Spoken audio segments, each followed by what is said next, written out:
renversant le président élu, Roch-Marc Kaboré. Mesdames, Messieurs, bonjour, bienvenue à cette édition spéciale consacrée à cet énième coup d'État au Burkina Faso. Sur ce plateau, à ma droite, le journaliste directeur de Afrique, du Jeune Afrique de 1967 à 1974 pour les 5 États du Conseil de l'Entente, la Côte d'Ivoire, le Bénin, le Burkina Faso, le Togo. Daniel Abibindi, bonjour, bienvenue sur ce plateau. Bonjour Monique, merci de m'avoir invité, de me faire l'honneur de m'inviter. Ce ne sera pas trop si on vous dit vous êtes monsieur Burkina Faso. C'est à peu près ça. D'accord.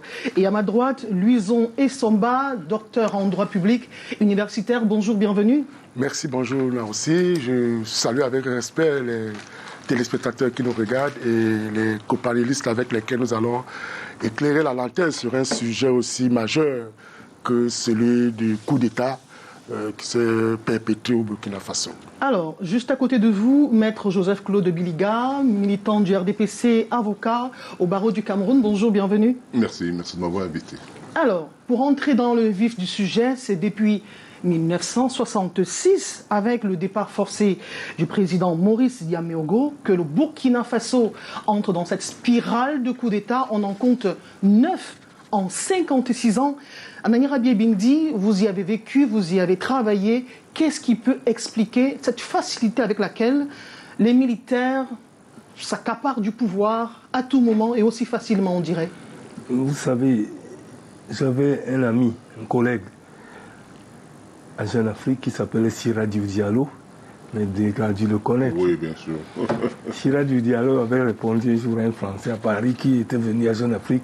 Oui, mais il y a des coups d'État. Il lui a dit c'est notre façon de voter. C'est-à-dire qu'il y a beaucoup de façons de voter. Le coup d'État se perpétue. Yaméogo, je l'ai connu, c'est M. Afrasque. Après, j'ai vu le colonel, j'ai vu tous ces autres. Mais aujourd'hui, il y a toujours un coup d'État parce qu'il y a quelque chose. Sauf que nos camarades, ceux qui veulent nous diriger, qui veulent nous mettre à penser, partent du principe que le coup d'État, c'est que l'Afrique... De Gaulle a fait un coup d'État pour arriver au pouvoir en 1958. Mitterrand, d'ailleurs, a écrit un livre, Le coup d'État permanent de Gaulle. En France, tout le monde ne jure que par De Gaulle. Donc, il faut voir. Il y a ceci qui se passe avec les militaires. Moi, je suis ancien militaire. Je n'ai pas envie d'en parler parce que les gens vont dire, c'est pour ça que je le dis. Vous étiez à l'école des troupes. Je suis ancien élève d'une école militaire française pendant 5 ans, de 56 à 61, dont j'aurais pu être colonel, général depuis. Ce qui se passe, c'est que les gens qui vont dans les écoles militaires, monsieur professeur Louison est docteur en droit, il y a M. Bliga, mais il y a ces gens-là qui ont fait ces études-là. Les Semengue, les Etondé Koto, quand ils rentraient à Saint-Cyr, c'est une des 10 plus grandes écoles de France. Donc, ils ont un niveau.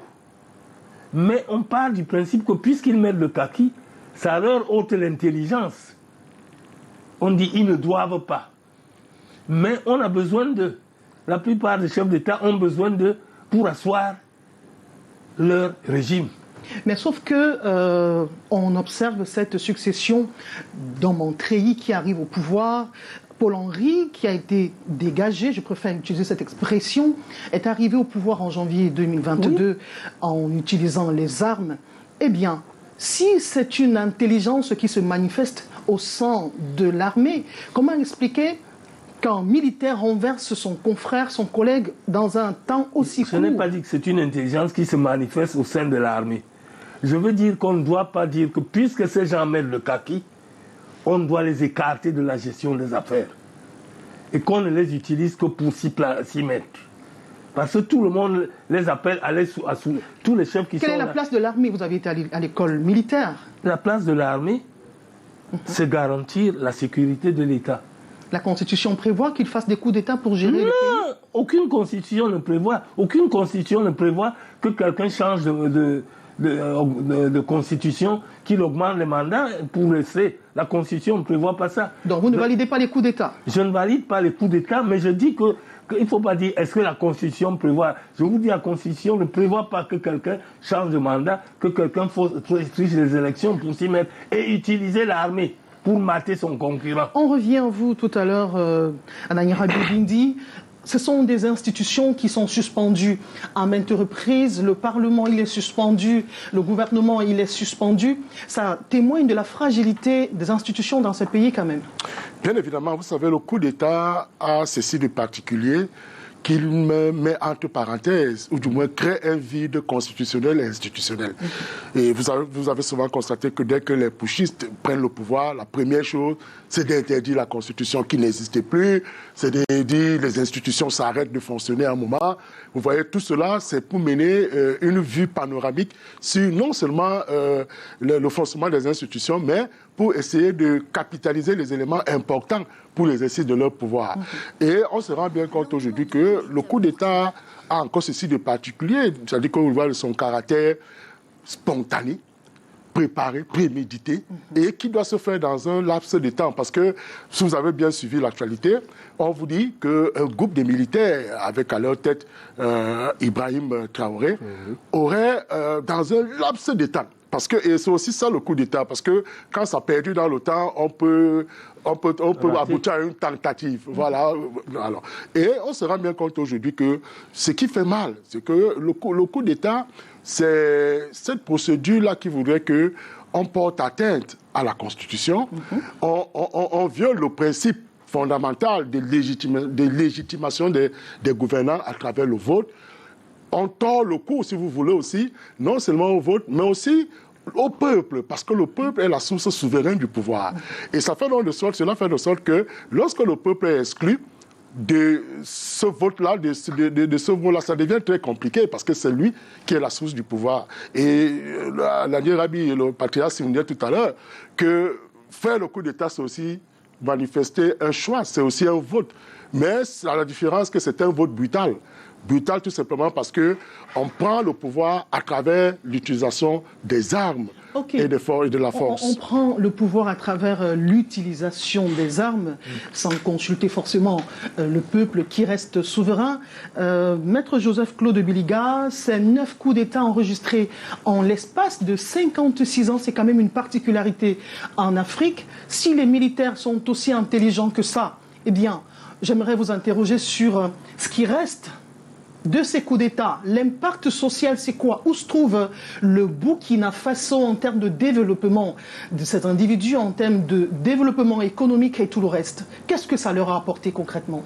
Je saurais répondre. Si cela avait rapporté quelque chose, il n'y aurait pas de coup d'État. Lorsqu'il y a un coup d'État, c'est qu'il y a un malaise. Un malaise qui est ressenti soit par la population, essentiellement par la population, mais également par ceux qui pensent pouvoir faire un coup d'État. Parce qu'on peut bien ressentir un malaise et être incapable de faire un coup d'État.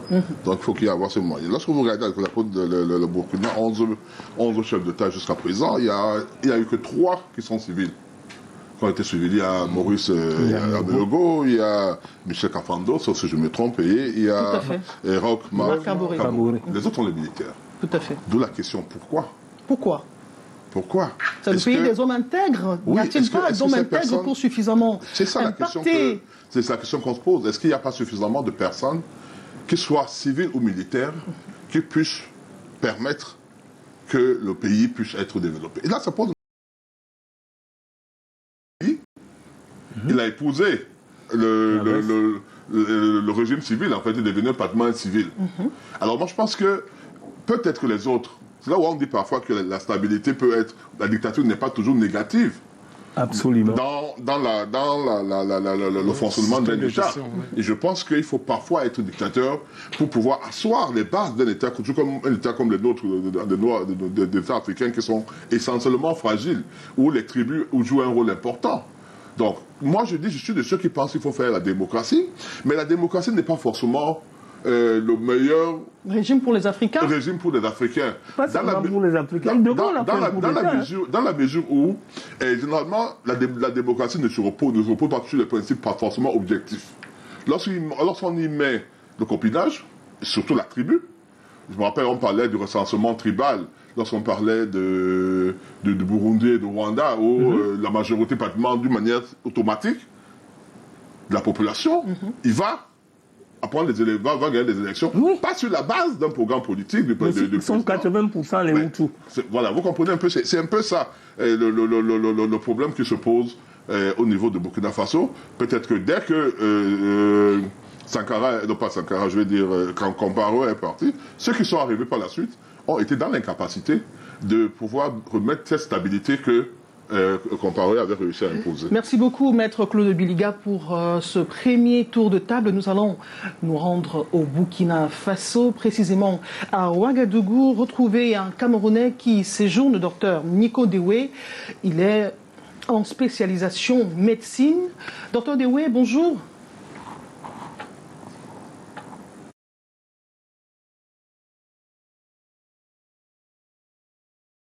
Bonjour, vous nous écoutez, vous êtes à Ouagadougou, vous venez de vivre un énième coup d'État depuis que vous y êtes installé comme étudiant en médecine.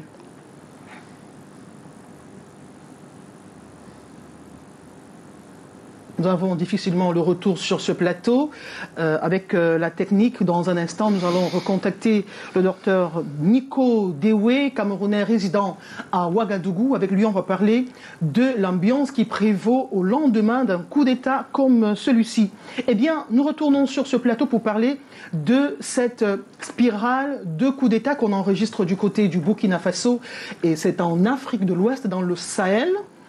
Au Niger, au Burkina Faso, on parle, je voulais parler tantôt de la Guinée-Conakry.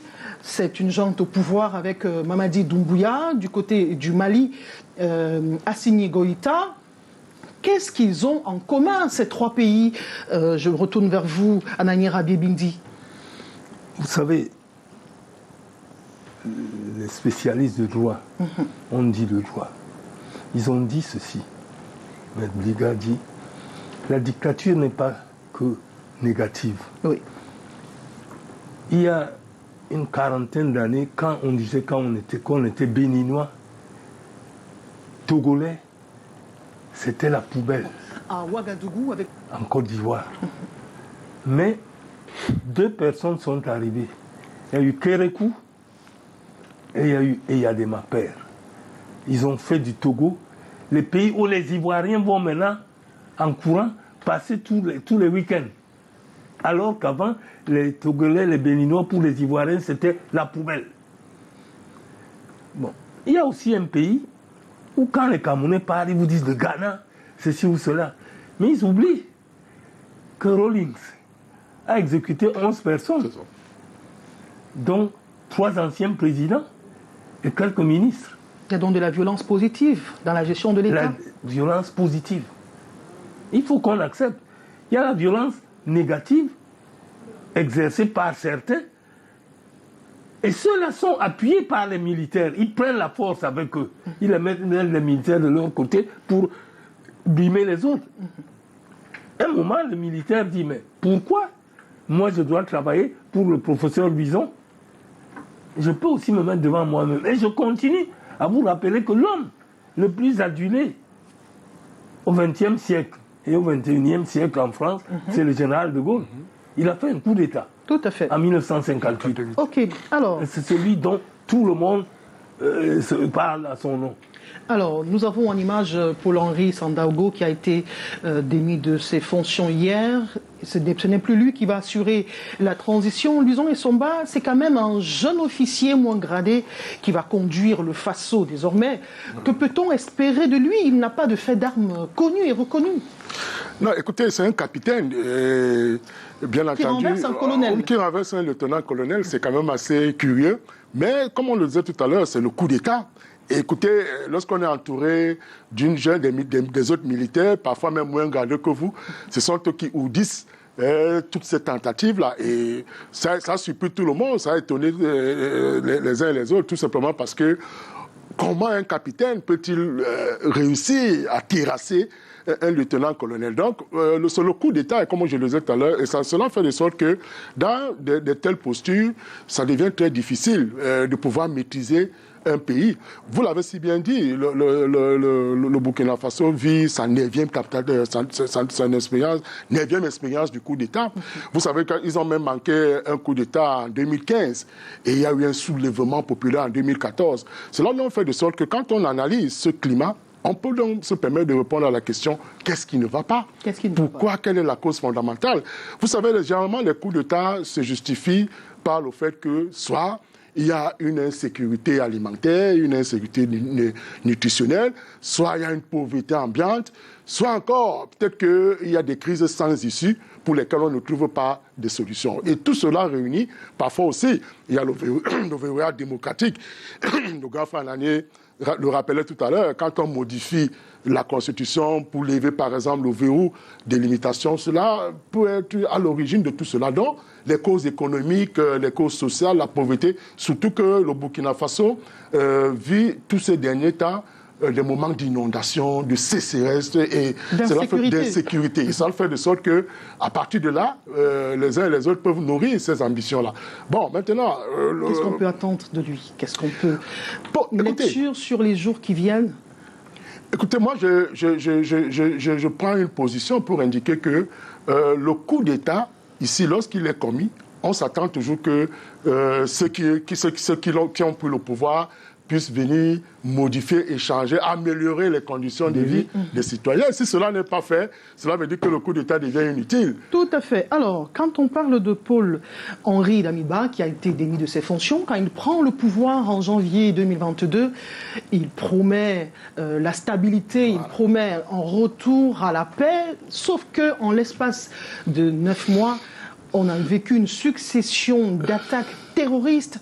85 civils ont été assassinés en juin du côté du Burkina Faso. Il ne passe pas un mois sans qu'il y ait des pertes en vies humaines au sein de l'armée. Alors je reviens à vous, maître Joseph Claude Biliga, un militaire qui renverse un autre. Ce n'est pas la première fois qu'on vit cette scission au sein de l'armée.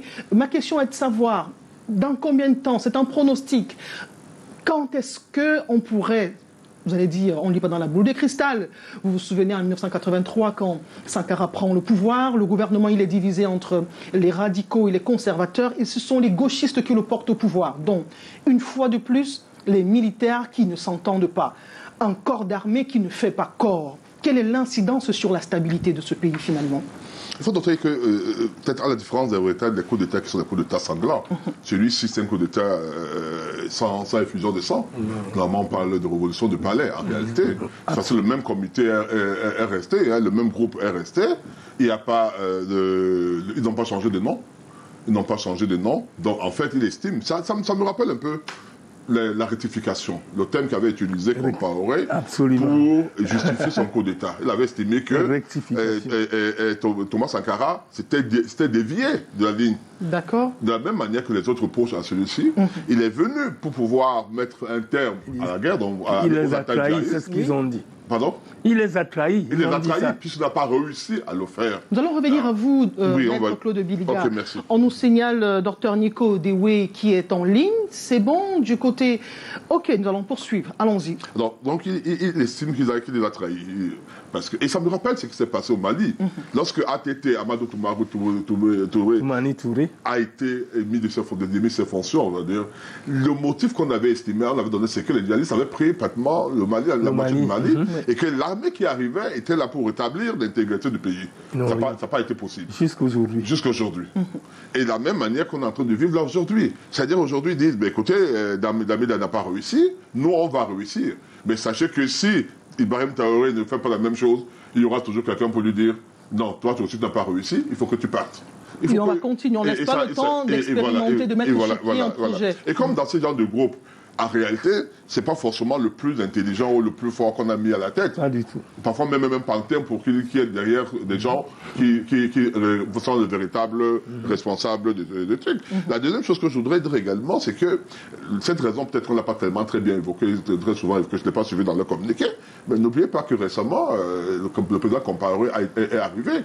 Et ça a créé un tollé. Ça a été un tollé parce que même la Cour constitutionnelle s'est interrogée sur le fait que comment est-ce qu'il y avait une personne condamnée. Condamnée. Elle arrive, on ne parvient pas à l'arrêter. Il vient, il passe et il repart. Et il repart, c'était pas normal. C'est une des raisons. C'est l'une des raisons. Oui, et vous avez vu ce qui s'est passé en Guinée avec Moussa Dadis Camara. Lui, on l'a arrêté, il allait en prison, il y a eu procès. Donc je pense que tout ça réuni, ça peut justifier. C'est bon. Nous avons finalement Dr Nico en ligne.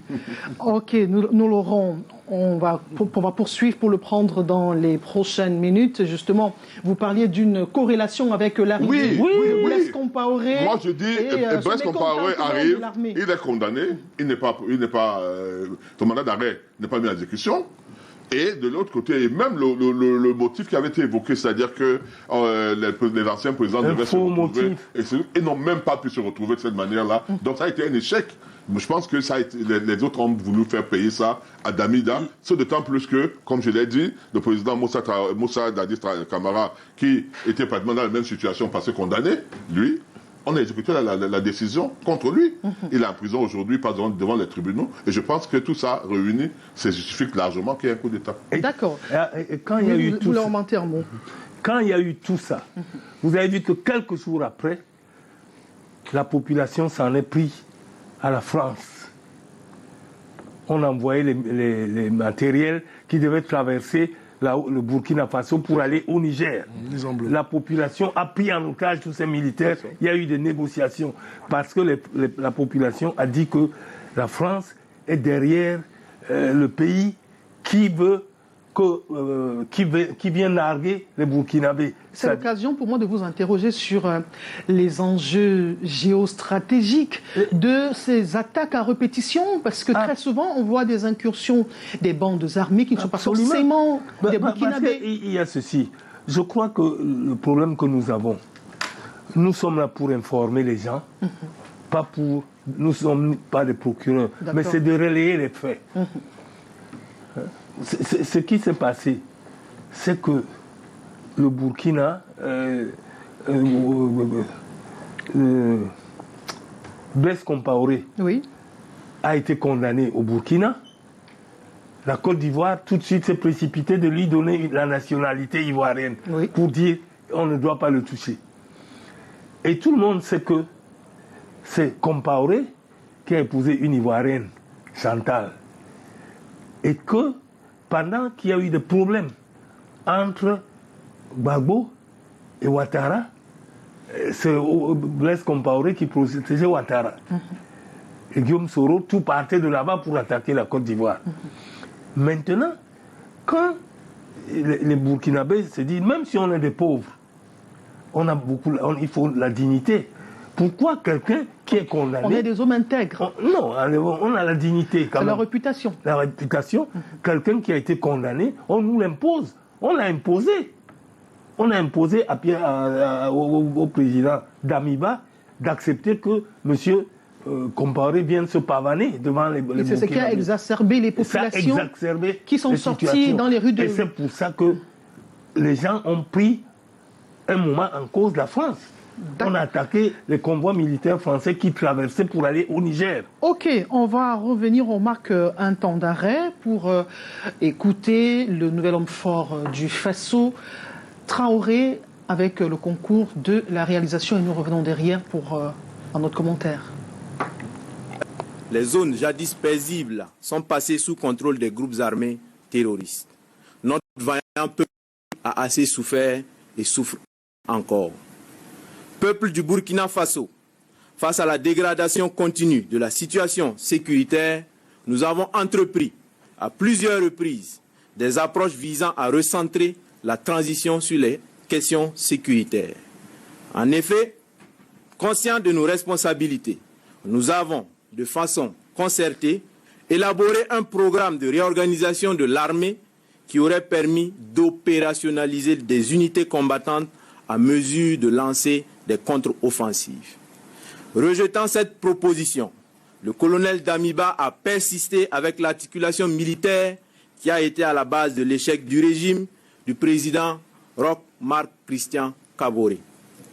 Vaillant peuple du Burkina, les actions du lieutenant-colonel Damiba nous ont progressivement convaincus que ses ambitions s'écartent largement de notre idéal commun. Nous avons assisté à une restauration au forceps d'un ordre ancien par des actes de nature à remettre en cause l'indépendance de la justice et à créer des précédents graves. Les choix hasardeux du lieutenant-colonel Damiba ont progressivement affaibli notre système sécuritaire. Les lourdeurs administratives qui caractérisaient le régime déchu se sont aggravées sous la transition, compromettant ainsi des opérations à caractère stratégique. Au regard de toutes ces dérives, nous avons décidé ce jour 30 septembre 2022 de déchoir le lieutenant-colonel Damiba du pouvoir d'État afin de poursuivre notre idéal commun avec l'ensemble du peuple burkinabé, à savoir la restauration de la sécurité et l'intégrité de notre territoire. Chers concitoyennes et concitoyens, conscients de notre responsabilité historique, le MPSR engage par la présente l'ensemble des forces combattantes à se recentrer sur la question sécuritaire et au rétablissement de l'intégrité de notre territoire. La prise du pouvoir en ce moment traduit la ferme volonté du MPSR à une inclusion de toutes les couches sociales du Faso, sans distinction aucune dans la suite de la transition et dans notre lutte commune. Le MPSR rassure la communauté internationale que le Burkina Faso continuera de respecter ses engagements internationaux, notamment les droits humains. Nous invitons les vaillantes populations du Burkina Faso à vaquer à leurs occupations dans la tranquillité. Vive le Burkina Faso, la patrie ou la mort, nous vaincrons. Fait à Ouagadougou le 30 septembre 2022 pour le MPSR, capitaine Traoré Ibrahim. Communiqué numéro 03. Peuple du Burkina Faso, concitoyens, peuple combattant. Retour sur ce plateau, vous l'avez écouté, le capitaine Ibrahim Traoré, il promet réussir ce que le prédécesseur n'a pas réussi. Eh bien, Luison et Somba, je reviens à vous justement pour interroger, on a parlé des performances tout à l'heure, c'est un jeune, il est né en 1988, donc il a 34 ans, il renverse un colonel, et quand Thomas Sankara prend le pouvoir en 1983, il a sensiblement le même âge. Est-ce qu'on peut interroger la précocité des militaires de ce côté du Burkina Faso? Non, pas du tout. Écoutez, lorsque vous avez déjà une formation comme celle, la formation militaire, vous êtes... C'est suffisant pour gérer un État. Mais bien entendu. Pourquoi? Vous avez la formation militaire vous prédispose à tout cela. C'est-à-dire que si vous êtes mineur, vous montez en maturité, parce que c'est une formation rigide, solide, et ça vous, sur le plan, voilà, et ça crée en vous une certaine assurance. Voilà, et ça fait de sorte que vous l'avez suivi, il est très jeune, et moi je l'ai trouvé très éloquent, très percutant et même très convaincant, parce que quand vous le suivez lire le discours, ben vous vous rendez compte que le petit est petit d'intelligence. Le président est arrivé au pouvoir. C'est pas le président qui lit là. Hein. Non, c'est Ibrahim, je ne peux pas d'Ibrahim. Non, c'est pas lui qui lit. C'est pas lui qui lit. Ibrahim est à côté. Ibrahim est à sa gauche. Ah bon, ok. Il est tout aussi jeune. Mais il est aussi jeune. Je crois que c'est Ibrahim qui doit être... Le président, il doit arriver au pouvoir à 36 ans. Oui, donc, en fait, c'est pour dire En que... 1960. Oui. Nous sommes à 36 ans plus tard. À 36 ans. Allez-y, monsieur. Donc, c'est pour dire aujourd'hui que la formation militaire les prédispose à tout cela. Il n'y a pas qu'il est jeune, il est vieux. Mais ce qui est intéressant, c'est que, et ça je dois le révéler, il y a aujourd'hui des coups d'État sans effusion du sang. Parce c'est à saluer. Oui, c'est à saluer parce qu'avant, les coups d'État se faisaient de manière brutale, autant pour moi.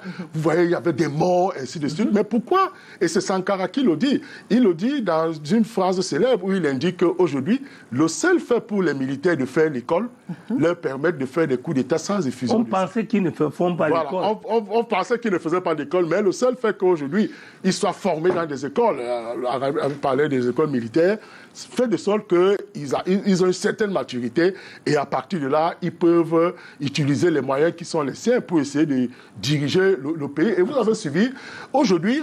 On va retourner à Ouagadougou, on revient avec vous dans un instant. Okay. Eh bien, nous avons le docteur Nicolas Boué, il est en ligne finalement avec le concours de la technique. Nous retournons à Ouagadougou, c'est la ville dans laquelle il réside, il est camerounais. Docteur, bonjour. Bonjour madame. Alors vous êtes à Ouagadougou, ce n'est pas le premier coup d'État auquel vous assistez. Quelle est l'ambiance qui prévaut dans les rues de Ouagadougou depuis ce matin? Effectivement, comme vous l'avez dit, ce n'est pas le premier coup d'État, nous en sommes au deuxième. Et l'ambiance ici est plutôt calme. Oui. Il faut le dire, pour un samedi, c'est vraiment timide. Mais néanmoins, les banques sont ouvertes, les commerces également ont ouvert. Mais il faut quand même avouer que c'est plutôt timide. Mais comparé à hier, il y a un retour plus ou moins à la normale. Vous avez fini par vous habituer au coup d'État au Burkina Faso? Bon, on ne s'y habitue jamais parce que c'est un événement qui suit toujours. Donc on vit en général la peur au ventre en espérant que bon voilà, ça devrait s'améliorer. Ça vous encourage à y rester ou à aller ailleurs chercher de l'herbe verte ou retourner au pays? Y rester, bon, forcément on devra rentrer au pays un jour, mais bon, on pense que c'est une situation passagère. Et il faut quand même dire que le Burkina c'est un pays plutôt calme. Ça veut dire que c'est un peuple qui arrive à gérer très bien ces situations. Il n'y a pas vraiment un grand impact dans la vie de tous les jours. Ça se joue en général au niveau des institutions. Donc, pour le moment, je compte terminer ma formation et après rester dans mes projets, c'est-à-dire de nouveaux pays. Merci beaucoup, Dr Nicolas Doué. Nous avons eu en direct de Ouagadougou. Vous y résidez depuis pas mal d'années pour votre formation. Eh bien, nous retournons sur ce plateau avec nos panélistes. Le nouvel homme fort du Faso parle et rassure la communauté internationale de ce que la transition sera effective. Anani Rabié Bindi, c'est un discours qu'on entend du côté du Mali, qu'on entend du côté de la Guinée-Conakry. Finalement, quelles sont les chances pour que cette transition finalement puisse avoir lieu, que les militaires passent le pouvoir aux civils à travers une consultation électorale? D'abord, à chaque fois, je vous rappelle que De Gaulle est arrivé en coup d'État, il est resté, je crois, 10 ans au pouvoir. Si nous restons dans le contexte actuel, avec la demande constante de la communauté internationale, mais la demande, de la CEDEAO, par exemple. La demande inconstante de la communauté internationale veut dire quoi? La communauté internationale, tenez-vous bien, ça ne se situe, quand on dit communauté internationale, nous n'y sommes pas dedans. Hein. La communauté internationale, on dit toujours la communauté internationale et l'Afrique. Ça veut dire qu'on nous met de côté. C'est-à-dire ce qu'on nous demande. Cette communauté internationale, c'est elle qui crée tout. Parce qu'on accepte facilement un coup d'État au Tchad, où il y a eu effusion de morts. Et le fils du père, la France le soutient. C'est la communauté internationale. Et là-bas, ce n'est pas la junte. On ne parle pas de junte au pouvoir. Mais c'est vous, non? C'est pas la junte, alors, d'après vous? Non, vous parlez de la France, et puis je vous retransmets... Oui, c'est la junte au pouvoir. Mais la France soutient. Et ce qui se passe, ils ont commencé à faire un dialogue au Tchad, mais vous savez où ça choque? Parce qu'aujourd'hui, les partisans du dialogue disent non. Parce que la communauté internationale veut maintenir la junte au pouvoir, au tel point que l'Union africaine a dû pondre un communiqué hier, s'opposant à la vue de la communauté internationale. Vous avez vu qu'un président a couru au Tchad, adobé le jeune monsieur qui a de la junte, ce qu'on n'a pas accepté ailleurs. Le problème qui se passe, c'est que la communauté internationale a un problème. Il y a toujours 2 poids et 2 mesures. Ce qui les intéresse, c'est leur intérêt. Et c'est leur intérêt qui devient communauté internationale. C'est ça qui a des problèmes. Au Mali, en Guinée-Conakry et au Burkina Faso, ils n'ont pas d'intérêt. Pourquoi ils appellent ceux qui arrivent au pouvoir dans ces 3 pays-là la junte? Ça choque à quel niveau? Mais posez-leur la question. Puisque au Tchad aussi, pourquoi on ne les appelle pas la junte? Je vous pose la question, vous êtes... Mais ce n'est pas moi qui les ai appelés la junte. Quelle est l'analyse que vous en faites? L'analyse est que c'est selon les intérêts de la communauté, soi-disant communauté internationale, on vous adoube, on ne vous adoube pas. D'accord. Alors, je vais progresser, je reviens à vous tout à l'heure, compte tenu du temps qui nous reste. Luison Essomba, on vient de vivre un sommet extraordinaire de la CEDEAO en marge de la tenue de l'Assemblée générale des Nations Unies, et on a réitéré aux pays qui connaissent une instabilité. On parle notamment de la Guinée-Conakry et du Mali, dont on attend un programme de transition. Que vaut finalement la CEDEAO, cette institution, face à cette répétition de coups d'État des pays membres? Non, la CEDEAO est impuissante. Elle est totalement impuissante. Parce que vous savez, aujourd'hui, sur le principe de la souveraineté des États, les États parfois se mettent même en marge de ces institutions communautaires. Et cela fait de sorte que, bon, chacun peut souhaiter ou préférer prendre l'angle qui est le sien. Mais moi, je voudrais, à la faveur de votre question, faire une autre analyse. Vous convenez avec moi que les coups d'État font une résurgence depuis 2000. Parce qu'ayant d'abord disparu à un moment, mais reviennent en force depuis les années 2000. Et si nous faisons un ratio, vous allez vous rendre compte que les pays qui étaient parfois exclus, c'est-à-dire que les pays de l'Afrique de l'Ouest, sont ceux-là qui reviennent sur le créneau, c'est-à-dire qui montent en selle. Et non, on faisait une erreur. C'est à l'Afrique de l'Ouest qu'il y a eu plus de coups d'État. Oui, c'était une mauvaise lecture. Oui. Une mauvaise lecture de nos amis. Voilà. C'était une mauvaise lecture. Nous sommes dans des bons élèves en Afrique centrale. Non, pas ça, mais je vous dis que c'est là-bas qu'il y a eu le plus. Oui. Le premier coup d'État s'est passé au Togo, en 63. Et le deuxième, c'est au Bénin, dès que les Africains sont arrivés à l'indépendance. L'Afrique centrale a-t-elle des choses à enseigner à ces pays? Et je dis que si on compte le nombre de coups d'État, au Niger, il y a eu au moins 7 ou 8. Hein. Avant de revenir au docteur Essomba, l'Afrique centrale a-t-elle des leçons à enseigner à l'Afrique de l'Ouest? Je ne veux pas le dire parce que comme je suis d'Afrique centrale, si je n'étais pas, j'aurais dit oui. Mais la vérité est que c'est là qu'il y a eu le plus de coups d'État. Au Bénin, il y a eu à peu près 6. C'est là où il y a eu le seul pays où il n'y a pas eu de tentative de coup d'État, c'est en Côte d'Ivoire, à l'époque d'Houphouët, parce qu'on avait muselé la population. Est-ce qu'on peut y voir une certaine mentalité des peuples, une mentalité différente de celle des populations de l'Afrique centrale, dont on dit souvent timorés, qui se laissent écraser, qui préfèrent subir et parler des problèmes des autres que de résoudre les nôtres? C'est eux qui le disent. Je viens de vous démontrer qu'il y a eu 9 coups d'État au Burkina. J'interroge la psychologie des individus, des populations dans ces cas de figure. C'est les individus, c'est que l'Africain parle toujours de la paille qui est à l'œil de l'autre. Il ne voit jamais la poutre qui est à son œil. Je viens de vous démontrer que c'est en Afrique de l'Ouest qu'il y a eu le plus de coups d'État depuis l'indépendance. Ok, c'est compris. On était avec vous pour parler justement de cette faiblesse de la CEDEAO à pouvoir rasséréner cette sous-région et permettre à ces pays-là à retourner à l'ordre constitutionnel. On n'a pas encore de calendrier de transition en dépit des menaces, des sanctions qui sont ventilées de part et d'autre. Écoutez, ces institutions communautaires sont généralement fragiles et faibles, simplement parce que n'ayant pas des moyens coercitifs assez puissants pour contraindre ces États justement à s'exécuter.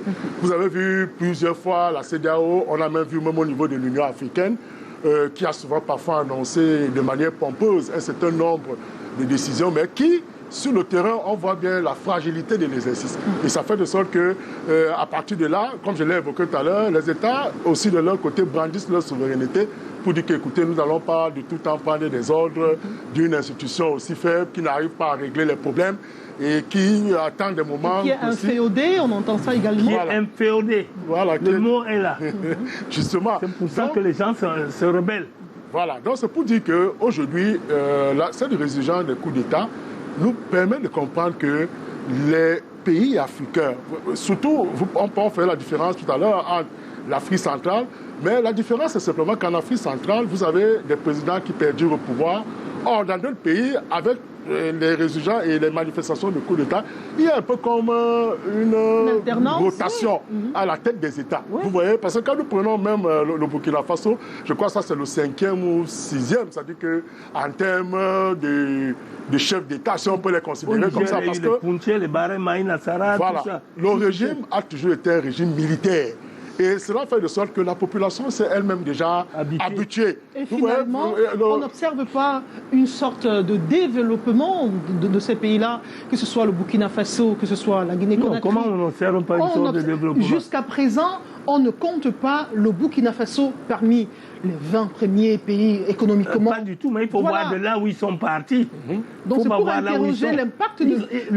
Les pays se sont développés. Je vous ai avec dit... les coups d'État. Oui, je vous ai... Oui, mais moi, je pense que pas avec les coups. On va revenir Je avec... n'ai pas dit avec les coups d'État. Okay, mais je vous ai dit que le Togo, on va donner la parole le Bénin, le Niger, que je connais, se sont développés quand il y a eu... avec les militaires étaient au pouvoir. Vous avez soutenu la violence positive. Non. Vous l'avez développé tout à l'heure. Maître Claude Biliga, vous êtes... Vous avez la réputation d'un grand voyageur, d'un globe-trotteur. Vous avez fait pratiquement pas mal de pays en Afrique. Êtes-vous prêt à vous balader aisément, sans crainte, dans les pays où il y a tout le temps des attaques comme celle-là? Le Burkina Faso, c'est un pays de culture, le FESPACO, qu'on connaît très bien, qui attire autant de monde. Y a-t-il des incidences qu'on puisse craindre sur la notoriété, l'image même du pays? Il n'y a pas de risque zéro, nulle part.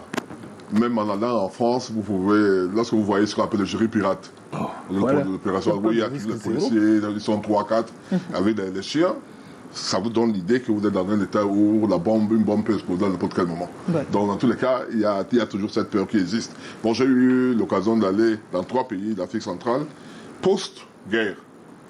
J'étais en 98 à Kinshasa, au moment où le père Kabila venait d'arriver.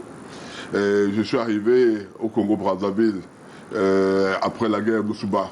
97. Oui, dans 97, de Souba et l'autre. Et j'ai été au Tchad un peu plus avant, après le retour du président, après le départ du président, celui qui est mort dernièrement là. Sénabré et l'arrivée d'Idriss Déby. Donc j'ai vu les impacts, la guerre sur les murs, assez régulièrement, etc. Mais je dis, rien, ça ne me fait pas peur en tous les cas, parce que je dis, dans tous les cas, ça peut arriver. Ça peut arriver. À n'importe. Même, je voudrais quand même un peu revenir sur le débat qui est en cours en me disant, je comprends mal que les services de sécurité de ces pays soient si incompétents, entre guillemets. Parce que le coup d'État, ça se prépare. Sauf si c'est une révolution populaire, comme on a vu avec le départ du président Compaoré, où c'est la population qui s'est levée, ça peut arriver. Mais lorsque vous êtes dans un groupe militaire, et qu'il y ait des dissensions à l'interne, et que le président ne peut pas concerné, ne soit pas au courant, ça pose problème. Parce que rien ne laissait entendre, ne laissait prévoir ce coup d'État. Et même le président Paul-Henri Damiba, dans une sortie, il a dit, il a appelé les populations à rester tranquilles, qu'il s'agit simplement d'un mouvement d'humeur des militaires qui revendiquent leurs primes et tout. Vous soutenez qu'il n'a pas vu cela venir? Il a été surpris par Il a créé les conditions. Il rentrait de plusieurs voyages. Il a été aux Nations Unies. Il a été, je crois, dans 2 ou 3 pays, au Mali. Il a été, je crois, en Côte d'Ivoire également. Donc, en toute sérénité, il donne l'impression de quelqu'un qui maîtrise son pays. Alors, quelques temps après, que ce soit un coup d'État de cette manière-là, tellement facile, moi je me dis, est-ce que ce n'est pas la faiblesse de l'institution dans ces pays-là? Quand je dis institution, je ne me limite pas seulement au gouvernement et autres, mais je vais même au niveau des services de renseignement qui sont incapables de prévoir un coup d'État. Parce que la radio-télévision burkinabé a été suspendue aux aurores, l'aéroport bloqué, les rues bloquées, etc. Moi, j'ai même capté cette télévision à un moment donné. Et il faisait passer, je ne sais pas si c'est de la nationale, mais il y avait une autre télévision burkinabé que moi j'ai suivi capté, qui disait il semblerait qu'il y ait. Il fallait passer une somme de bande-annonce. La situation est restée confuse toute la journée. Voilà, donc vous ne voulez pas parler de coup d'État. Donc moi je pense que c'est également les leçons qu'on doit tenir. Nous devons également se demander, se poser la question de savoir, est-ce que c'est nécessaire de faire des coups d'État? S'il faut que, lorsqu'on commence par le premier, le deuxième, le troisième arrive, le quatrième, le cinquième, ça soit un enchaînement. Est-ce que ça permet le développement du pays? Ça, le mieux que je connais, j'y ai été 2 ou 3 fois, on voit quand même une certaine évolution. Mais là, il n'y a pas beaucoup de coups, il n'y a pas de coup d'État. Hein. C'est le père, il y a une succession. Mais c'est un militaire qui a fait un coup d'État. Oui, mais son fils n'est pas militaire. Son fils qui est militaire n'est pas militaire. Non, mais c'est lui qui a développé son père. Nous tendons vers la fin de ce programme. Nous rappelons par exemple que Paul-Henri Damiba a eu pour père Pierre Claver, l'AMIBA. Justement, un ancien ministre des Relations des Affaires étrangères. Justement, donc il vient d'une certaine intelligentsia. Alors, docteur Luison Essamba, puisque nous parlons d'une incursion permanente des bandes armées qui viennent tuer les populations, qu'elles soient civiles ou militaires, on parle des questions de géopolitique et de géostratégie. Dans les couloirs, on indexe très souvent deux forces internationales, ou deux forces, on va parler de la communauté internationale, on dissocable la France et la Russie qui se battent pour contrôler une bonne partie de l'Afrique en ce moment. Vous avez la même lecture que derrière, il y aurait des mains tapies dans l'ombre qui soutiendraient ces attaques à répétition qui déstabilisent ces États de l'Afrique de l'Ouest? Oui, bien entendu. Vous voyez aujourd'hui, les États s'ouvrent à plusieurs partenaires. Et lorsque un État trouve un partenaire mieux disant, il s'accroche. Et aujourd'hui, vous avez aussi bien évoqué, la situation géostratégique et politique internationale nous pousse à faire une analyse froide de ce que aujourd'hui on voit très bien que la Russie est en train de chercher à écumer un certain nombre de pays africains. Et ça se voit déjà, vous avez vu, même quand bien même nous avons accueilli Emmanuel Macron ici, vous avez vu, ça dit que il nous dit que non, il faut pas aller à la Russie. Vous voyez, donc c'est tout un combat aujourd'hui géostratégique, de politique internationale. Mais je dis, je reste sur le fait de ce que les États veulent se développer. Un État ne peut pas vivre à vase clos, elle doit s'ouvrir et justement chercher un partenaire mieux disant que les autres. Et c'est pourquoi aujourd'hui, vous avez la Russie qui essaye d'écumer quelques pays africains pour se positionner. Et au-delà de cela, les coups d'État, si on veut refaire un certain lien, on a souvent accusé une main tapée dans l'ombre des puissances étrangères d'avoir instrumentalisé. Mais moi, je dis, c'est peut-être vrai, mais les Africains doivent commencer par prendre leur destin en main. C'est-à-dire que ne pas toujours estimer que la force tapée dans l'ombre est celle-là qui va venir régler tous les problèmes. Il y a justement une tendance du panafricaniste qui estime que tous les problèmes de l'Afrique sont causés par ceux de l'extérieur ou alors par les puissances externes. C'est le moment, maître Claude Biliga, j'en profite justement pour vous interroger sur la capacité des Africains à se remettre en question, à se prendre en main. Parce que si tout le temps on parle de la manipulation des Africains, ça suppose la négation de leur capacité à réfléchir, leur libre arbitre. Ça suppose l'infantilisation des Africains. Et moi, pendant longtemps, pendant peut-être 2 ou 3 ans, j'étais sur une chaîne internationale où on parlait des panafricanistes, où je suis intervenu 2 ou 3 fois par semaine. Et c'était toujours les mêmes pleurnicheries. Les Blancs ont fait ceci, l'Occident a fait ceci. Et je leur répondais, mais vous n'êtes pas des gamins. Est-ce que lorsque, par exemple, l'Afrique est incapable de se construire un siège à Addis Abeba, que c'est les Chinois qui viennent construire, est-ce que c'est normal? Moi, dans ma tête, est-ce que nous ne sommes pas les Dangote, les je sais pas quoi, tous ces cadres africains qui ont de l'argent, même nous autres, là, on demande à chacun de donner même 1000 francs, entre guillemets, CFA, pour qu'on construise un siège? Vous pensez que nous donnerons? Mais si, on donnerait. Une autre question, pour aller dans le même sens que vous. Oui. Les prévaricateurs de la fortune publique qui commettent des crimes économiques et qui sont actuellement en prison par le truchement de l'opération Épervier, ce ne sont pas des Occidentaux, c'est nous-mêmes. C'est nous-mêmes. Donc je pense que nous devons prendre nous-mêmes conscience de notre capacité. Je viens de prendre un exemple d'un pays que j'adore, le Rwanda. On peut faire des reproches au niveau de la démocratie. Tout à l'heure, on parle de la dictature. Voilà un dictateur, mais qui fait des choses incroyables dans son pays. J'étais encore au mois de mars, avril, au Rwanda. Et ce monsieur tient tête aux Occidentaux. C'est ça qui est le plus important. Il leur tient tête. Déjà, on pensait à un moment donné qu'on va le renverser. On a tout dit. Il les a tenus tête jusqu'à ce jour. Et son pays se développe. On a besoin des Kagame en Afrique, un peu partout. En Anirabi Bindi, nous sommes en train d'aller vers la fin. On a besoin des Kagame partout. Il fallait faire une émission sur l'Ukraine, si vous voulez, pour dire, parce que vous avez balayé d'un revers de main, il y a ceci, la Russie veut prendre. Non. On n'a pas dit que la Russie veut prendre. Nous sommes dans les que c'est maintenant que la Russie veut prendre. On interroge les enjeux géostratégiques. C'est une réalité que l'Afrique, la Russie est de plus en plus présente. Non, elle n'est pas de plus en plus. c'est ça que je dis, parce que le problème est le suivant. C'est les autres qui veulent prendre ce que la Russie possède. Il y a eu depuis 1946, depuis 1927 par 19, le partage. L'Occident a laissé toute l'Europe centrale à la Russie parce que c'était des pays pauvres. Ils ont pris ce qu'on appelle le Nouveau Monde, c'est-à-dire le Moyen-Orient, les pays arabes et l'Afrique. La Russie n'a rien dit, elle s'est contentée de ça. Nous sommes dans le périmètre africain avec la pénétration russe. C'est ce que je vous dis. Eux, ils ont laissé les Occidentaux où ils avaient pris, c'est-à-dire toute l'Afrique.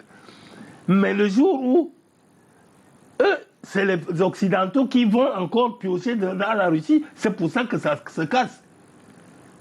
L'affaire de l'Ukraine a commencé depuis 1959. Okay. Avec l'affaire de la baie de cochon. Je réoriente ma question, celle que j'ai posée, et puis vous l'avez élargie.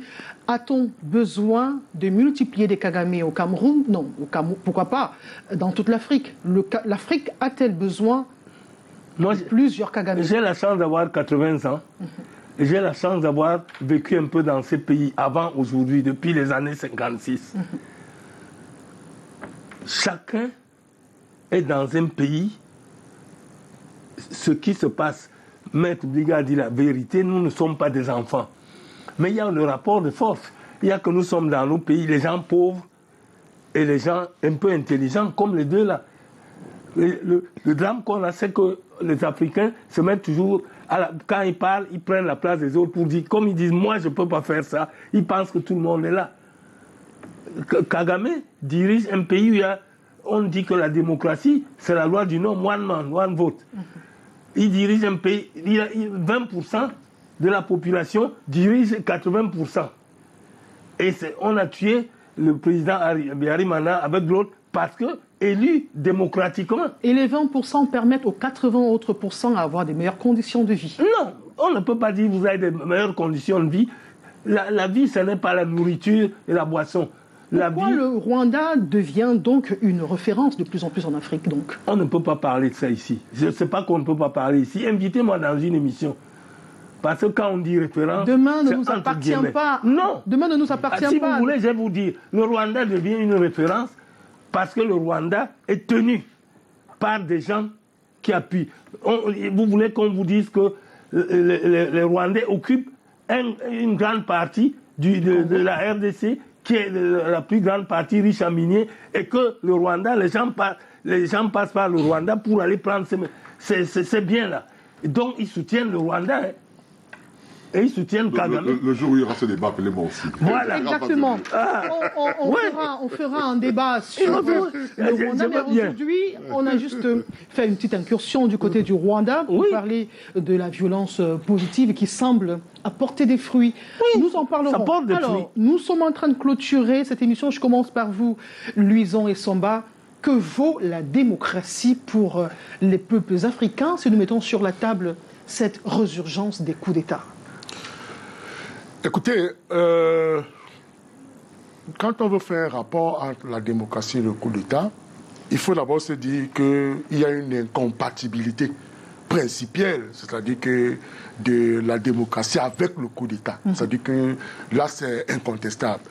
Parce que, comme je l'ai dit tout à l'heure, le coup d'État tue les élections, le coup d'État tue le peuple, parce que le peuple n'exerce plus son pouvoir fondamental, celui justement de choisir ses dirigeants. Mais au-delà de cela, on peut relever, j'allais dire, une légitimité exceptionnelle du coup d'État en démocratie. Parce que si le coup d'État peut venir régler un certain nombre de problèmes, des crises sans issue, peut venir restaurer la liberté, peut venir restaurer la valeur constitutionnelle, peut venir, j'allais dire, remettre en vie les espoirs tels que la sécurité, la liberté, et en ce moment-là, on peut légitimer le coup d'État. Mais maintenant, ce qui est important à signaler à la fin, c'est que la jeune, les militaires qui ont fait le coup d'État doivent penser à ceci, que dans la période, après la période transitoire, il faut penser à céder le pouvoir aux civils. Parce qu'en réalité, lorsque le pouvoir reste entre les mains des militaires, nous ne sommes plus dans les régimes qu'on peut considérer comme des régimes puristes, mais ça devient des régimes militaires. Et il n'est pas aussi faux de reconnaître que les militaires, parfois, ont réussi à stabiliser un certain nombre de pays. Jerry Rawlings au Ghana est une référence. Vous l'avez vu, c'est une référence, mais il est venu par le coup d'État. Donc c'est pour dire qu'on peut légitimer... Les exemples ne sont pas nombreux, hein. Oui. Comment? Mais, Ils sont nombreux. Si nous partons du principe de l'expression en Afrique de la de volonté l'Ouest, populaire par le suffrage universel, quels sont mais- les pays qui ont Oui, réussi oui, mais- si on passe Monique, en termes de nombre. Madame, on vient de vous dire que l'expression démocratique par les élections n'est pas forcément la meilleure solution. La meilleure solution. Il ne faut pas rêver. Moi, je voterai, peut-être parce que c'est mon ami, etc., sans venir. Je l'ai dit, on ne va pas rentrer dans les détails. J'aimerais qu'on tombe d'accord Il faut donc être les cas où les coups d'État ont permis Et je tiens le également développement économique ne sont pas aussi nombreux que ça. Ils sont nombreux. Même le Nigeria, c'était le coup d'État. Le Rwanda, c'est le coup d'État. Le Rwanda, c'est le coup d'État dont vous Le parlez. Rwanda, c'est le coup d'État. Paul Il y a Kagame combien de pays en Afrique? Vous prenez des cas marginaux. On ne fera pas l'apologie du coup d'État sur ce plateau. On ne fait pas l'apologie. Nous sommes en train de sortir, et j'aimerais vous demander, à vous, maître Joseph Claude Biliga, quelles leçons tirer de ces coups d'État à répétition dans le Sahel? Dans le Sahel, c'est un échec. C'est un échec, comme je l'ai dit. C'est anormal que depuis 2014, avec le départ du président Compaoré, qu'il y a eu tant de présidents. Il y a eu Kafando, il y a eu Marc Roch. Il y a beaucoup. On a Damida. Il y a Damida, il y a 4. Maintenant, c'est Traoré. Ça fait quand même beaucoup. Ça veut dire qu'ils ont échoué.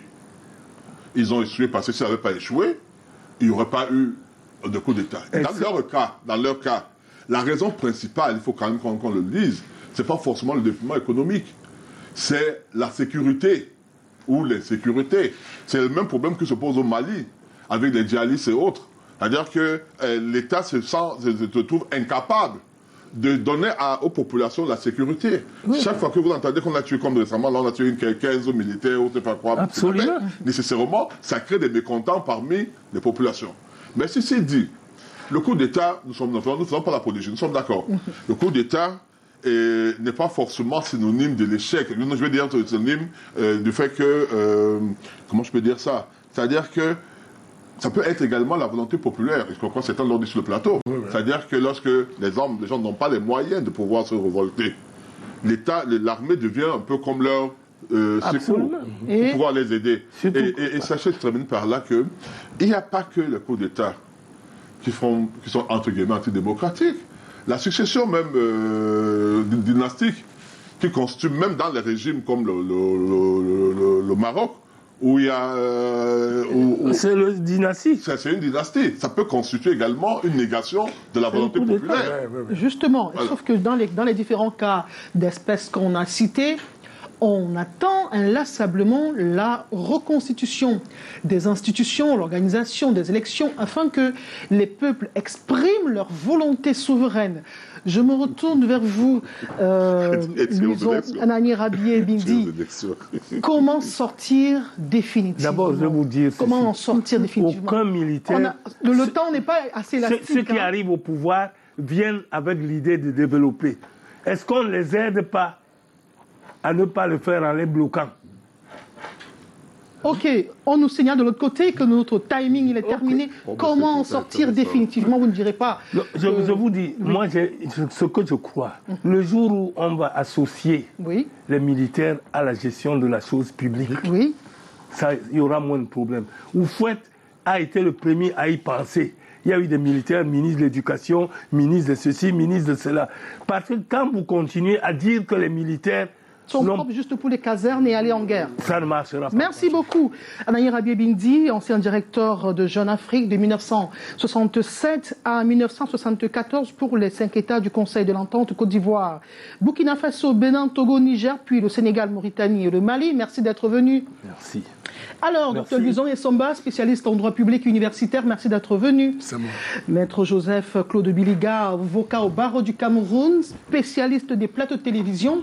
Vous êtes militant du RDPC également. Merci d'être venu. Oui, mais vous avez bien compris que chez nous, Nous n'avons pas les militaires directeurs généraux, nous savons nous occuper de nos militaires.